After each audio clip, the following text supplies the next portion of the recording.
Sallu ala Nabi Muhammad. Assalamualaikum warahmatullahi wabarakatuh. Kurang semangat, yang semangat mudah-mudahan panjang umur, amin. Yang semangat mudah-mudahan sehat walafiat, amin. Amin. Yang semangat mudah-mudahan pulang dari tempat ini banyak rezekinya.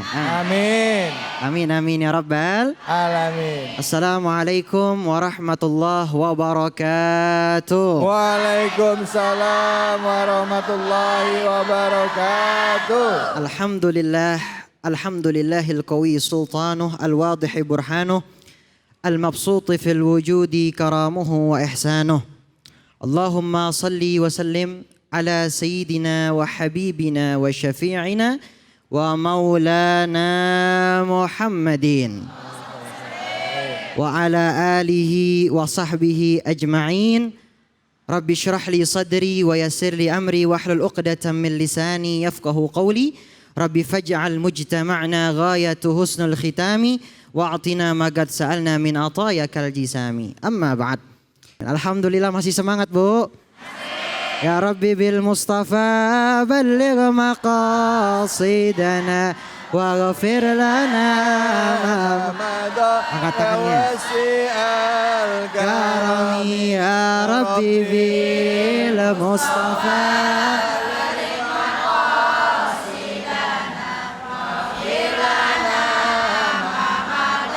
ya wasi'al محمد سيد الكونين والثقلين والفريقين من أرب ومن عجم يا رب بالمصطفى واغفر لنا ما مضى. مولاي صل وسلم دائما أبدا على حبيبك خير الخلق كلهم يا رب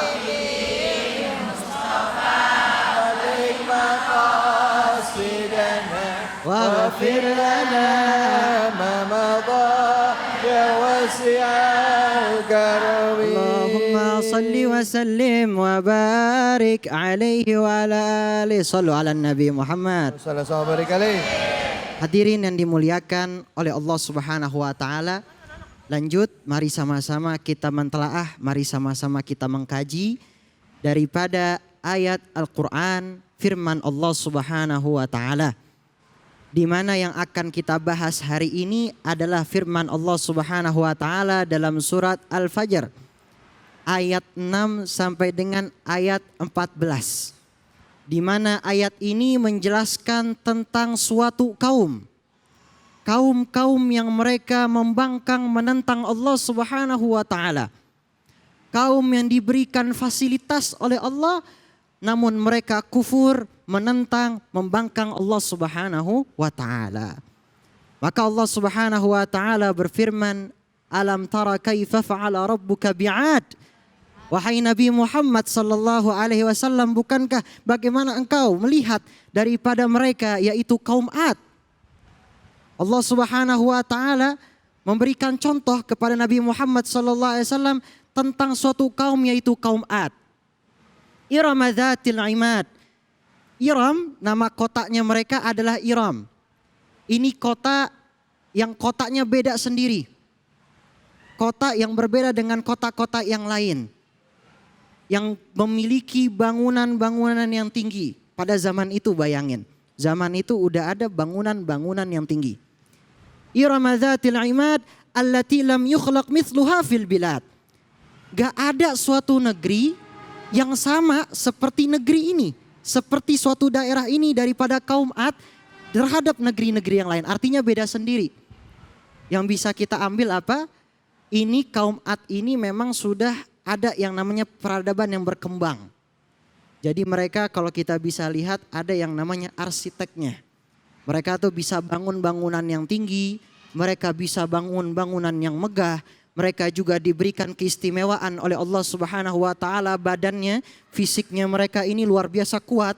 Mereka juga diberikan keistimewaan oleh Allah.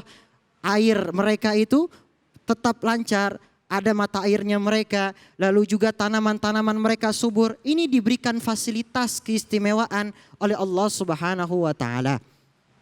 Namun di sini kaum Ad, bahkan dijelaskan di dalam tafsir-tafsir, di antaranya kitab tafsir yang sering kita baca, tafsir Ibnu Katsir, bahwasanya dijelaskan ini kaum Ad ini mereka menentang dan juga membangkang Allah. Kalau kita yang ada di situ, mungkin kita pengen bersyukur kepada Allah. Beda dengan kita ya, karena kita sudah paham. Kita ini nggak bisa kufur nikmat. Kalau kita kufur, kita bakal nggak dapat lagi, bakal berkurang nikmat kita. Tapi kalau kita bersyukur kepada Allah, ditambah lagi nikmat kita. Dan nggak bakal diazab oleh Allah. Berbeda dengan kaum Ad. Kaum Ad ini diutus oleh Allah Subhanahu wa taala salah satu nabi, yaitu Nabi Allah Hud, kepada mereka untuk menasehati mereka. Namun hari demi hari mereka bukannya beriman kepada Allah, justru sebaliknya mereka malah menyembah berhala. Dan mereka tidak beriman kepada Allah Subhanahu wa taala, menentang daripada nikmat-nikmat Allah. Kita lihat apa? Allah kasih azab kepada mereka hari demi hari, di mana hari pertama itu Allah Subhanahu wa taala memberikan yang namanya awan itu ditahan oleh Allah supaya kering daerah mereka. Mereka kebingungan hari demi hari sampai Allah kasih lagi awan hitam, mereka senangnya luar biasa. Ketika mereka melihat ada awan hitam yang datang, mereka bilang, "Oh, bakal hujan. Ini dari Tuhan kita." Yang maksud mereka adalah berhala. Ternyata terbalik, Allah kasih azab dari situ. Allah kasih angin yang sangat dingin, angin topan yang sangat luar biasa kencangnya. Angin itu dikatakan berjalan selama 7 hari atau 8 hari 7 malam. Bayangkan ini angin yang kencang.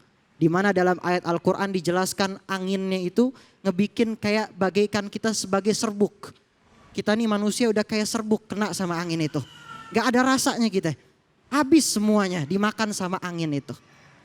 Diazab oleh Allah Subhanahu wa taala. Lalu dalam ayat yang lain, dalam ayat selanjutnya dalam surat Al-Fajr, Allah taala menceritakan tentang kaum Samud. Kaum Samud persis sama seperti kaum ini.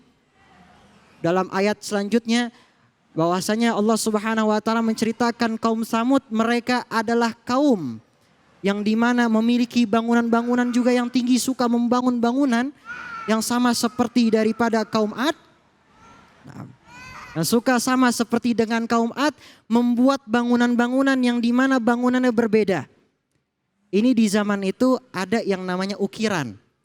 Gunung-gunung itu mereka ukir dengan caranya mereka hias itu, buat ornamen-ornamen, dihias, dipahat. Lalu juga ada yang namanya tulisan-tulisan mereka, khasnya mereka. Sehingga luar biasa megahnya pada saat itu. Allah Ta'ala mengirim Nabi Saleh kepada mereka.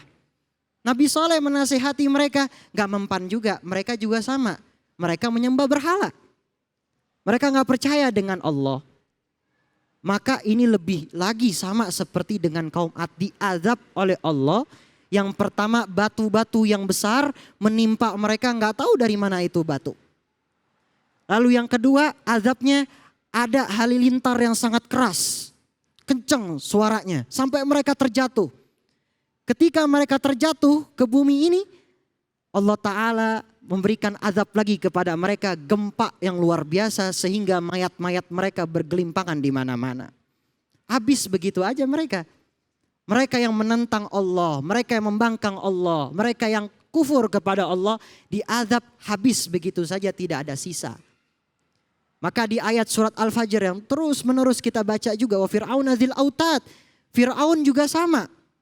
Fir'aun memiliki pasukan yang banyak dan juga memiliki pasak-pasak. Di mana Fir'aun ini mengaku Tuhannya Fir'aun ini mengaku dirinya sebagai Tuhan. Bangsa Mesir pada saat itu, Fir'aun setiap harinya berbuat zalim kepada mereka, menyiksa mereka. Bahkan dalam salah satu kisahnya, Fir'aun itu memiliki tempat khusus untuk menyiksa daripada bangsanya tersebut. Kita lihat sampai sekarang masih ada peninggalannya ya, piramid. Kita lihat itu bangunan luar biasa. Di zaman sekarang kita ngebuat bangunan dengan dengan ada teknologi canggih dan seterusnya. Di zaman itu kan nggak ada. Di zaman itu hanya ada manusia yang mengangkat sebuah batu lalu jadilah itu piramid. Nah, ini adalah bukti bahwasanya Allah Subhanahu wa taala menentang mereka. Allah Subhanahu wa taala mengadab mereka bagi mereka yang menentang dan juga bagi mereka yang membangkang Allah Subhanahu wa taala. Ya, itu saja, mudah-mudahan daripada tafsir surah Al-Fajr mudah-mudahan bermanfaat. Wallahu a'lam bissawab. Masya Allah, terima kasih banyak.